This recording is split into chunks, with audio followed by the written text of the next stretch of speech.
man, but the Artioli's dream and vision, all to build this one car. Right, right. I mean, there was so much heart and soul poured into this thing. More turbos, no waiting! Welcome to an episode of Jay Leno's Garage. Today, the rarest of the rare, an EB110 Bugatti. This one is all carbon fiber, as you can see, making it extremely rare, unique, if you will. These are fascinating automobiles. A while back, we had a blue one on this show, first time we'd ever done one, and I was very impressed with it. And we heard about this one, and I thought, let's bring in the man who once raced these and get a real professional race car driver's opinion of what they're like to drive. Mr. Derek Hill. Derek, come on in, my friend. Hi there, Jay. Good to see you. Nice to see you. Now, you did a lot of sports car racing, Maseratis, Ferraris, everything, and you raced one of these as well, correct? I did, yeah. Actually, very early on in my career, Yeah. I had not had a lot of experience at the time. So when I was sitting in it, I was kind of mind blown that they were entrusting me to such a nice high-priced piece of machinery. But the car actually is such a great handling car, pretty driver-friendly, that I had a pretty good time with it. And No even the problems. race car was four-wheel drive, correct? Four-wheel drive. Okay, Yeah. okay. Now, this one has a unique history. It's a 1994, and there was a company, was it Dauer in Germany? Right. I believe when Bugatti went bankrupt, they bought up all the parts and continued to build the cars. Well, the thing that fascinates me, I know the original cars were all aluminum because we drove one. I believe this is the only full carbon fiber body one, correct? This is the only unpainted, lacquered, where you can see the carbon. All the Dauer cars were built with carbon fiber bodies. Okay. And that was an upgrade. Supposedly, maybe Bugatti was in development in the later stages with the Right. carbon fiber body. But this is the one where it's unpainted, clear, lacquer coated that you can actually see it. Right. Now, as I say Dauer is a bit like Roof. He was a builder in his own right, a tuner, a racer. He would take these cars, modify them for even more horsepower, correct? Correct. So yeah. they all left the factory as Bugattis, and then Dauer would do the next stage of tuning, if you will. Yes. So how many horsepower would this one be? Dauer, they would tune the engines up to 650 about, Right. and they also had an extra upgrade that would take them to 700 if you had sport exhaust and remapped the ECU, amongst some other things.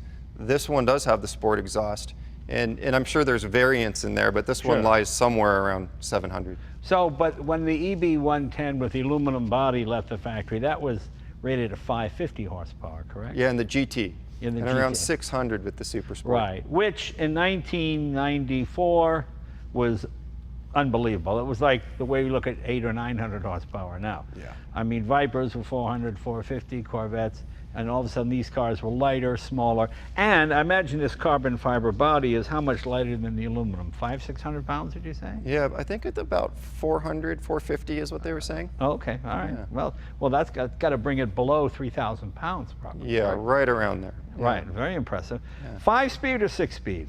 6-speed. 6-speed transmission, and they made their own transmission as well? Yeah, That was Bugatti. integral with the engine, right? Right. Bugatti made their own transmission, and they were set longitudinally in parallel. It was like one of the pioneering efforts of Bugatti at the time, of which there were many, but in a very fact, nice gearbox. I must say it's quite striking in the carbon fiber. I actually like it. It really And is. you can see this is the earlier carbon fiber, the way it's laid out here. All the weave doesn't necessarily go in the same direction.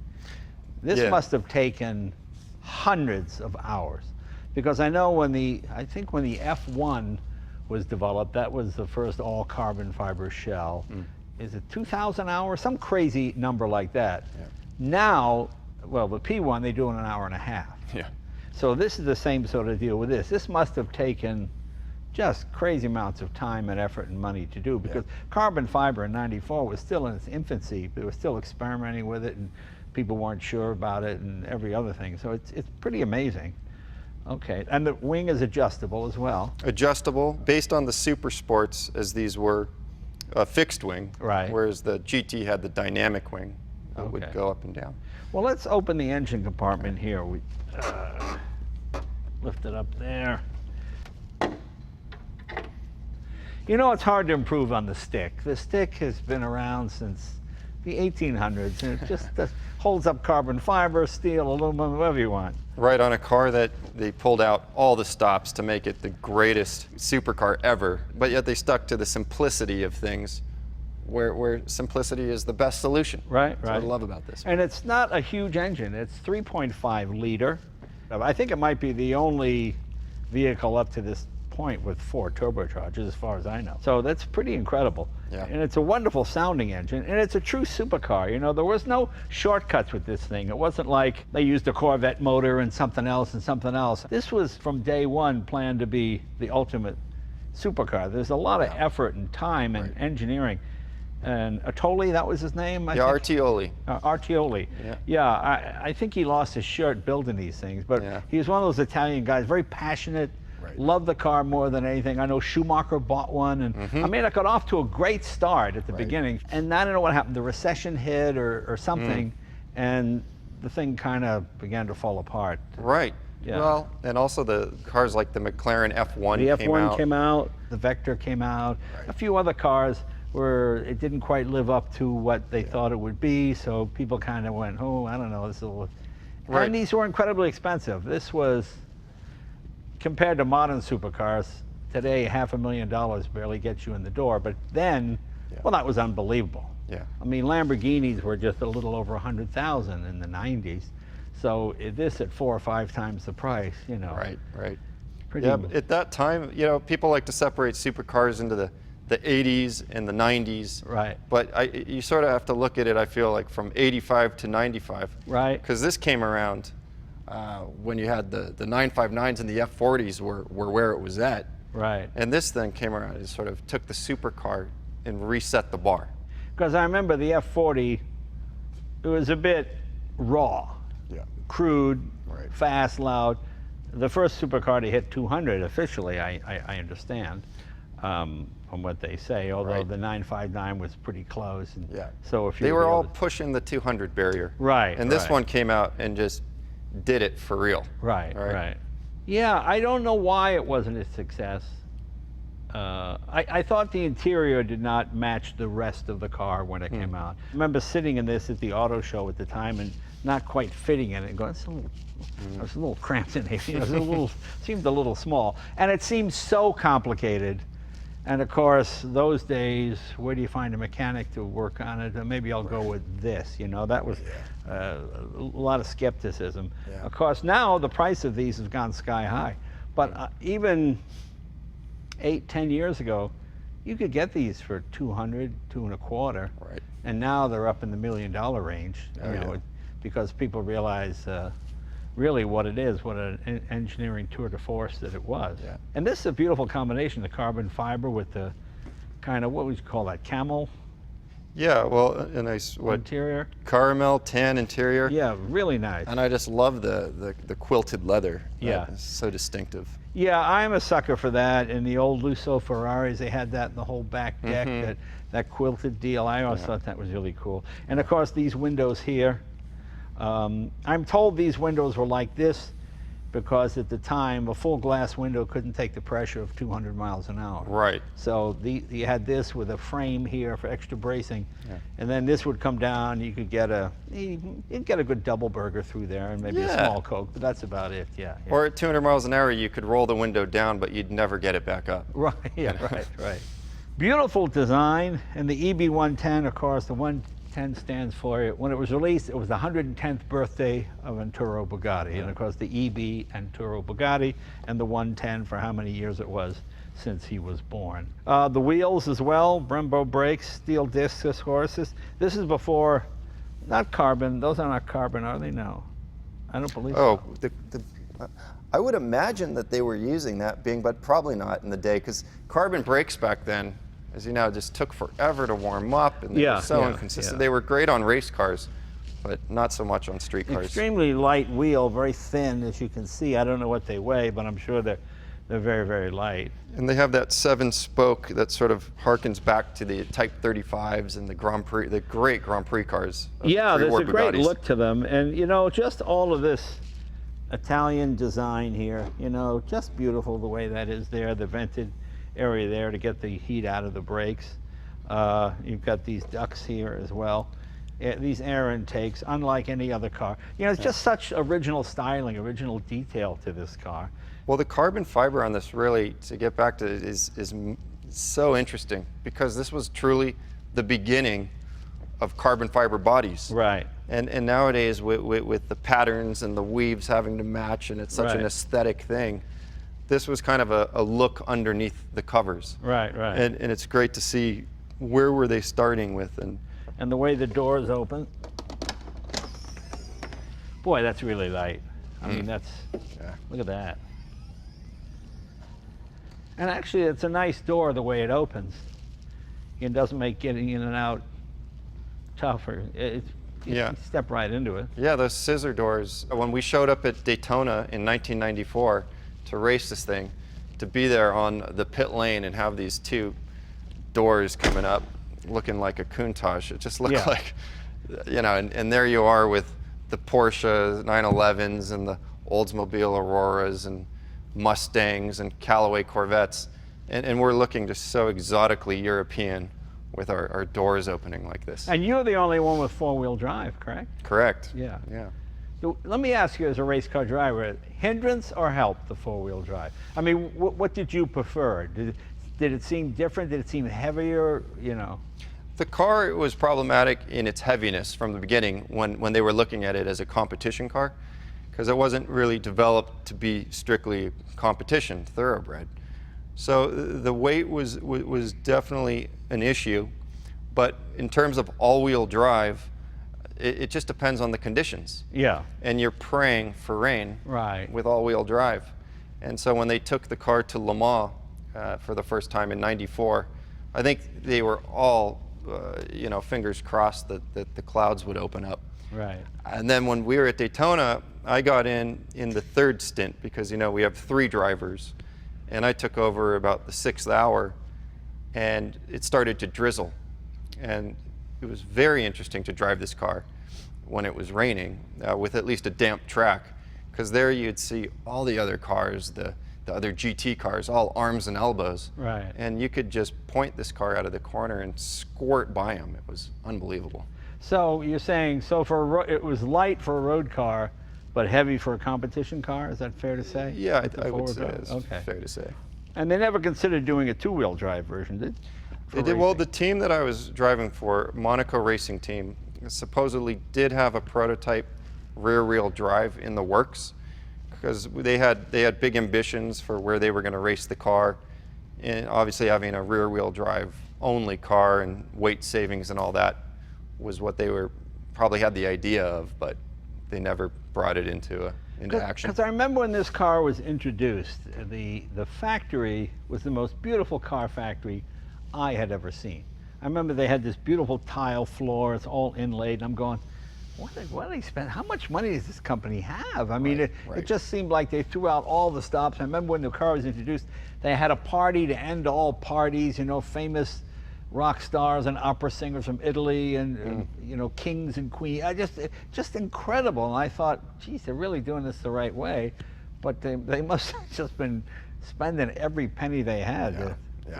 It's hearing Art Tioli talk about that. It was all about, well, the lighting needs to be right, and it needs to look beautiful, and this way the workers are happy, and I mean, very Italian. Right. But yeah, it came with a big cost. And didn't the architect, I think Benedini was his name, of the building, was actually brought in at the end to help style the front and help fix some of the things that they weren't happy with the designer Gandini, who came from Lamborghini. Right. And Artioli and them got in a, you know, big upset, you know, about, we've got to make these changes. It can't look like a Lamborghini. And the architect of the building is there to help finish off the styling of it, which it just sounds like an Italian. It sounds very Italian. Yeah. As an Italian, I could say that it sounds very Italian. Yeah. Well, yeah, that's what I mean. I mean, it was the noblest of starts, and it was just rather sad because the whole thing only lasted about maybe 5 years, Yeah, if that. Yeah. Yeah, and everyone liked the car. I mean, I think your dad drove it, right? As one of the fastest cars in the world. Was that correct? Right, yeah. They did a world's fastest car shootout with Road and Track in 95. And they were testing at the time methane to burn methanol in these cars. And they had one set up and they were running around VW's test circuit. And so they had a big methane tank. They found actually with the petrol and the methanol, they did exactly the same speed. My father was testing it and he found the car to be absolutely outstanding, especially over 200 miles an hour, the stability of it. No car he had ever driven at those speeds was just so stable. And even the Bugatti's test driver would say how when they were in the early days and looking at the dials while they're going at top speed, you know, usually you take your eyes off the road at over 200 miles an hour and you're going to be veering around somewhere on the circuit. But this car would just remain dead steady. And I found that when I was racing it at Daytona on the banking, we're going 180 miles an hour. I couldn't believe how just steady it was. But that was the first time I'd driven those speeds, so to me that was normal. Right. You know, only to be disappointed by other cars. And how'd that car do in the race? We were doing well in the rain on a damp circuit with the all-wheel drive. Unfortunately, in the 7th hour, we were out with gearbox issues, and it was like a broken link in the gearbox. Right. And this was not the era of quick change componentry. Right. And so it was going to be like a 7-hour fix. Right. You know, and you sort of go, well, what's the point? Gotcha. I mean, the transmission is so buried in there that was just another reason why these were going to be difficult competition cars. Right. Especially when you're only entering one. Right. You know, and you don't you just had the one. Just had the one. Wow. Yeah. You know, it's a great story. It's you know, one of those what might have been stories. The cool thing about it to me, it still looks contemporary. I mean, you could release this car tomorrow pretty much the way it looks. I don't think anybody would be thinking, oh, that's kind of dated looking. Right. I mean, it still looks modern, and it's almost 25 years old. Right. I mean, I remember I was 16 when this car came out, and at that age, you are so impressionable to the supercars, these unobtainable cars. And the 959 and the F40 were just the thing you'd sort of look at and have posters of and all that. And when the EB110 came out, it was kind of like, whoa. I mean, this sort of raised the bar, and like you said, it still holds up. Even the 959 still look like a 911. Right. You just like, is that 911? It's a little bit more aerodynamic, a little, you know, swoopier. Whereas this looked totally unique. Yeah. Just different than anything else out there. Very cool. Well, let's see, what else? Anything else about the back? Anything at the back end of the car? No, attractive, obviously, rear end on the car as well. Yeah. I mean, I can't imagine what it would cost to do this whole body in carbon fiber. Very Italian rear end with those sort of vented, slotted brake lights. And Dauer did quite a bit with, they made some modifications in the back and had to move the Bugatti badge. Right. But I think it's interesting with the Dauer story, you know, because no one was giving them the respect I think that really they deserved in the beginning. Dauer was a race team. It wasn't a manufacturer, correct? Race team, right? And they would do sort of race spec road-going cars, like the Porsche 962 GT car for the road. And so in 1994, that's when the Le Mans regulations changed a bit, and they were opening it back up to production-style GT cars, kind of like it was in the early 60s. And that's why Dauer jumped on the opportunity and actually won in 1994 when this car was also entered at Le Mans. And what Dauer did was, when the factory closed, they stepped in, bought up all the existing parts, all the existing spares, and assembled the cars that had more or less been frozen in time when the factory closed. Correct? Right, when the factory closed, I think they just left everything on the assembly line. Dauer brought up all those assets, and they just finished completing the cars that were on the assembly line. And those are the ones that with the Bugatti VIN numbers and all that, Right. and badge Bugatti.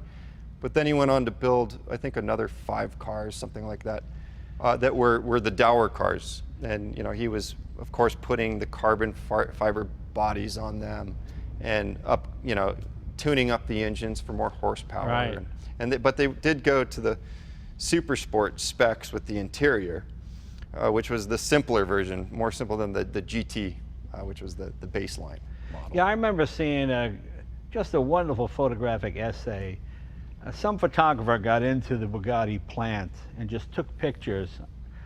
I don't know if they're online or not.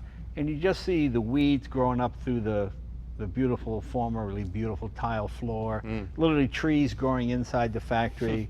And it sort of looked like Chernobyl, it looked like after some sort of Holocaust, And it was just so sad to see this beautiful building where these works of art were created, just sitting by the side of a busy highway, just empty, nobody there. Like a janitor once in a while, a security guard keeping an eye on it, but that was about it. And Right. Really, really sad. Yeah, when I was 18 and had just graduated high school, I went over to meet up with my father, who was in Europe at the time, and he'd host these VIP groups to Grand Prix races, and they'd go to some of the car factories. And so I went with them to Bugatti and visited that, because that was right in the middle of their production, 1993. And I'll never forget seeing one of the blue GTs being tested around the factory. And the beauty of that factory, with a car being tested, I was completely hooked. And it was the first time I actually thought, this is a job, test driving one of these cars. Yeah. I want that job. Right. It was, and then I wasn't even racing at that point.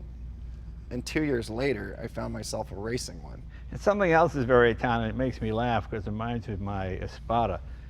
2 separate gas tanks. You have to fill each one from, you fill on this side, then drive around and fill it on the other side. They're not connected. Yeah.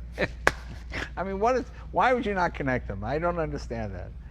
It doesn't make any sense, but it's one of those uniquely, something they do in Italy, I guess. This was brought into the country by AlphaLuxe. They're a collection of supercars, and with that 25-year rule, you can bring these into the States now and get them certified, which is very exciting. So let's put the hood down and take it for a spin. Snap that in there. Something that's really strange is you have these Like Zeus fasteners? they are Zeus fasteners, but they are Phillips. Right. But, well, we'll pull up to the gate, we'll get a Phillips screwdriver, and we'll tighten that down. Great. Let's see what she does.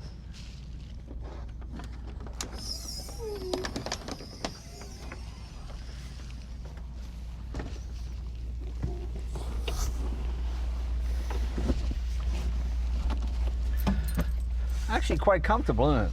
It is.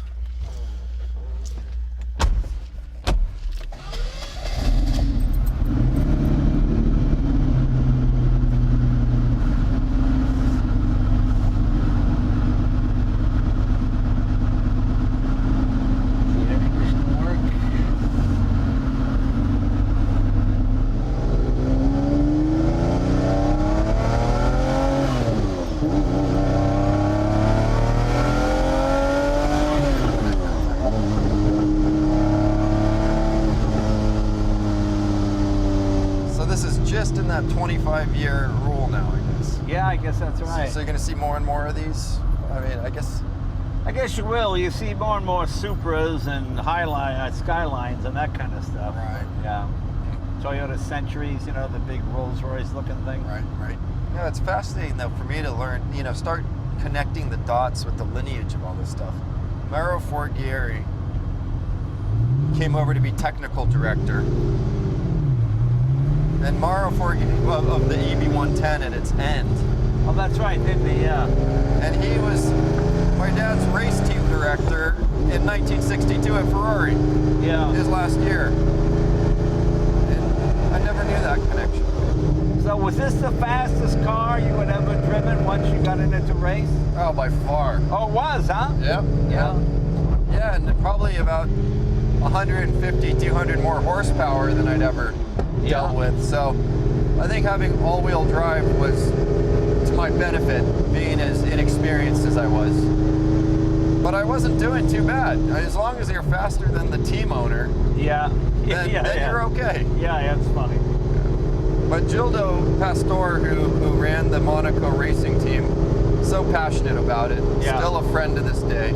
And he had set that year the land speed record on ice in one of these. Really? Up in Finland. You know, I do remember that. Yeah, it had spiked tires on it and the whole thing. Right. Yeah, in fact, well, Michelin got behind it, and I think what happened, though, they weren't anticipating the speeds, and it was throwing the spikes out. Right. So they it got really hairy there, because they had to take the spikes out and still set the time. That's funny. You know, this is a classic example of how hard the car business is. Because this was a great car when it came out. It was unique. It was all bespoke. Every part was made for this car. It's not like it used, you know, like somebody else, an AMG engine and, you know, all of somebody else Audi four-wheel drive system. All designed specifically for this car. Yeah. It was just probably, I mean, how many people can afford a car in this price range, you know? Right.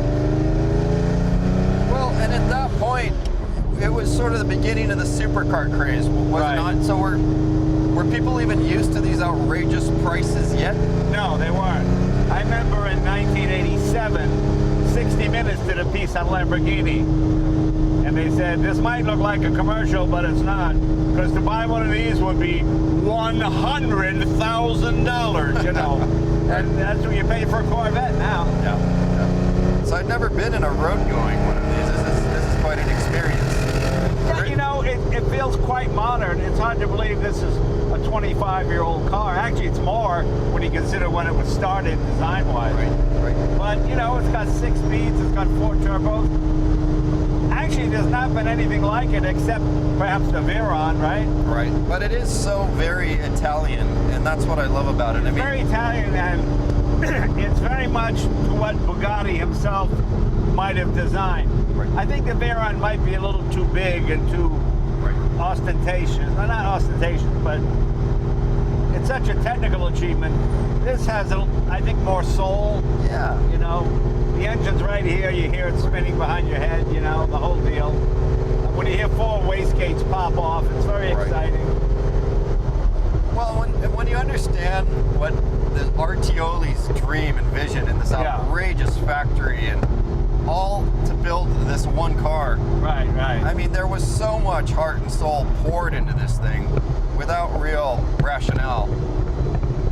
But that often creates, I think, the most wonderful things. Well, that's what I mean. I'm a huge fan of noble failures. Cars that were too good in their time to make it because they were better than they needed to be, you know. Duesenberg, W.O. Bentley, a lot of those, you know. Yeah, the engine development in this program is almost, I think, the biggest achievement of what this car was all about. I mean, 5 valves per cylinder. That's right, it is 5 valves per cylinder. It's a V12. It's only 3.5 liters. Right. You know, it's almost motorcycle engine size, you know, pistons and stuff. Right. Yeah, and only Formula One cars back then had 5 valves per cylinder. Right. Well, that and motorcycles. Right. Yamaha had the Genesis engine. Yep. As a driving car, it's fantastic. Yeah, for just getting around, actually, they made a pretty user-friendly car, I'd say.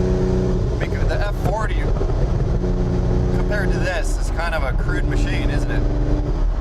Well, the F40 is just this. I mean, this you can actually take somebody to dinner and it's comfortable, and you've got air conditioning and all that stuff. I like one person's vision of a vehicle, that it stays true to form, you know. Right.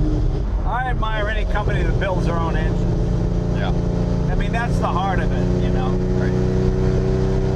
I mean, do you think this being a car that was born out of this Italian vision, purely Italian vision, built in Italy, compared to the VW-backed Bugatti of today, how does that change the essence of it? Well, you can see that, A, the Italian one failed, and the Veyron is a success. Right. It's success because the Germans understand reliability, and I mean, the car business is like the restaurant business. Anything less than an A in the window, and you're not in business anymore. Right. You know? Yeah. And the Germans know, when they took over Lamborghini, what was the biggest problem? Probably reliability. Right. So they addressed all those electrical connectors, all those kind of things, you know, boom. Yep. Then on the other hand, the Germans need the Italian artistry to Exactly. get behind, right? Exactly, yeah. This car just sort of begs you to want to hear it at full song. Yeah, and you know, it is so crowded today. We're right in the middle. Right. It's a 100-degree day, and it's 5 o'clock, and we're in LA rush hour traffic. So we've never even really been able to put our foot in this thing. Right. And the EB110 has just sort of, it seems like just yesterday, it's kind of had this revival of interest. Yeah. I mean, these things, where were they for all those years? It makes you wonder, right? You hardly ever saw them around. And they were I don't know. I think the tires were bespoke to the vehicle, like the 220, like the Jaguar XJ220. Well, Derek, thanks for coming. It was great to talk to the man who actually raced one of these. Thank you. It was a pleasure. Yeah, it's great. Thanks again. Terrific. Thank you. Come by anytime. All right. And anytime you got an interesting car you want to drive, bring it by here. We'll put it on. I think people get a kick out of it. Right. More turbos. No waiting.